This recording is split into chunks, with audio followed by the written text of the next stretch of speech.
Toledo softball took 3 of 4 in Kalamazoo, broken up into a couple doubleheaders the last time out this afternoon. Another MAC doubleheader at Scott Park against Central Michigan. Scoreless through the first 3. Bottom of the 4th, Jenner Cross shatters the stalemate. The freshman shot drops into shallow right. Leah Munson scores with ease, and the toss is off mark, allowing Alexis DeAlexander to score another. Rockets up 2-zip roll. Led UT in game 1, going 2 for 3 with 2 RBI. Now they'd be up 2-1 heading into the top of the 7th.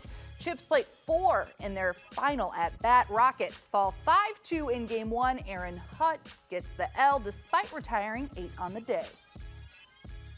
In the second game, Rockets taking on the Chips. Kelsey Alexander finding the grass to right. Shaden Knapp beating the toss home, and Central with the early 1-0 lead. Rockets respond in the bottom of the second. 2 outs, 2 in scoring position for Aaliyah Mara. Jr. keeps it fair down the right field line. Riley Moore, Anna Dixon cross the dish. Rockets take the lead, and McKenna Durio earns the 2-1 win in the circle. She gave up just 1 run on 6 hits through 7 to earn the split.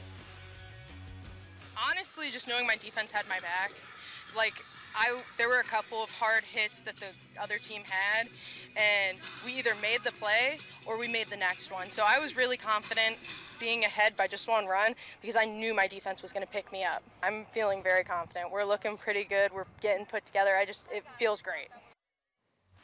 Always feeling good and pretty well put together. Mason Lowry and Steve Ronkowitz join us now. Well, Toledo and Central Michigan split a doubleheader today here at Scott Park. Let's talk about both the good and the bad, and we'll start with the good, and it doesn't get much better than McKenna Durio's performance in the circle in Game 2. She was outstanding. Best outing I think we've seen from her in the Midnight Blue and Gold. Absolutely. She was totally in control. We talked to her after the game, and it was one of those things where she gave up a run early on. Her team came right back, was able to score 2 runs. They put her in the lead. Once they did that, you could almost see this well of confidence come over her, and she was attacking the strike zone better than we have seen her all year long, mixing her pitches.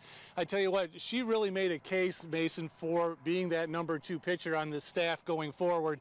That's somebody that they need really to step up, and she was the one to do it today. Well, you're absolutely right, because we've said throughout this year who is going to be that number 2 to Aaron Hunt, and maybe McKenna Durio can take that confidence into next season. This team is going to be a lot more dangerous with a consistent number 2 pitcher. Well, you got to have somebody who can take up the slack. You know, we've talked about it all season long. Aaron Hunt is just phenomenal. She really is an innings eater. She's able to get strikes. She wins games on a consistent basis, but she can't do it all, and they need to find that consistent number 2, and right now it's Durio who stepped up to the plate to take care of that business today. Now the not so good, the way Game 1 ended, Toledo took a lead into the 7th. Aaron Hunt was absolutely cruising along, and then somehow they managed to give up 4 runs and lose 5-2. Well, there was a miscue on the infield, and it just never was able to relive from that, because what happens was they gave up the 4 runs. They were up 2-1, and then, you know, you have a miscue on the infield, and from that point on, you got to give some credit to Central Michigan because they were able to find some base hits when they needed them, and they got the victory in Game 1. 1 series left for this regular season here at Scott Park. The Rockets will welcome in Akron Friday, Saturday, and Sunday. Neither team can get a share of the MAC championship, and of course there's no MAC tournament, as we've talked about at length already this year. So it's really all about building momentum for next year and really seeing what all you've got. Yeah, pretty much. You want to make sure that you go into next year on a high note. Also, you know, Toledo was sitting in 4th place coming into today. They have the possibility of moving into 3rd. Doesn't seem like a big deal, but with no tournament, you know what? You take your victories where you can. Finishing in 3rd, it just makes you feel better than finishing in 4th, and that's what Toledo's looking to do. They want to get at least 3 out of 4 games over the weekend, and then you feel how things are going to go in the spring. You see how things are going to go next year, and hopefully, you know, you're looking at a MAC championship again.